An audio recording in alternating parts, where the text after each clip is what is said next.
আসসালামু আলাইকুম। এটা হচ্ছে যাত্রাবাড়ি ব্রাঞ্চ। বুঝছো? কেউ নেই। আজকে হচ্ছে আমাদের লাবিব ভাই হচ্ছে বাড়িতে যাবে, ইমার্জেন্সি কাছে ওনার ওয়াইফকে নিয়ে যেতে হচ্ছে। তো শান্তিনগর থেকে আমি আজকে এখানে প্রক্সি দিতে আসছি। এটা বউ শুধু তোমার জন্য ভিডিওটা করা। সেটা হচ্ছে অনেক কাজ তো আস্তে আস্তে বুঝতেছি, আর আমি তো এমনি দেখো অনেক কাজ স্লোভাবে বুঝি, কিন্তু বোঝার পরে হয়তো বা করতে পারি, কিন্তু যাই হোক বুঝতে তো আমার সময় লাগে। তো যাই হোক লাবিবে অনেক ভালোভাবে বুঝাই টুঝাই দিছে।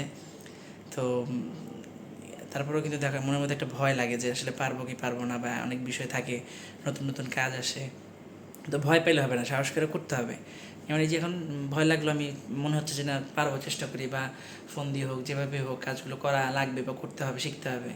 সো এইটা ভিডিও করার উদ্দেশ্য এটাই, তুমি এইভাবে চেষ্টা করো, সাহস রাখো, ইনশাল্লাহ পারবা, কোনো সমস্যা না। তুমি তো সব কাজ পারোই, এমন তো না যেন পারো না, হাতের কাজ তো তুমি সব পারোই। তোমার কাছে তোর অজানা কিছু না, জাস্ট সাহস করে করবা এই। ঠিক আছে? ওকে, হ্যাঁ আমি খাইছি, ভাত খাওয়া দাওয়া করছি, পরে আবার কথা বলবো না। আসসালামু আলাইকুম।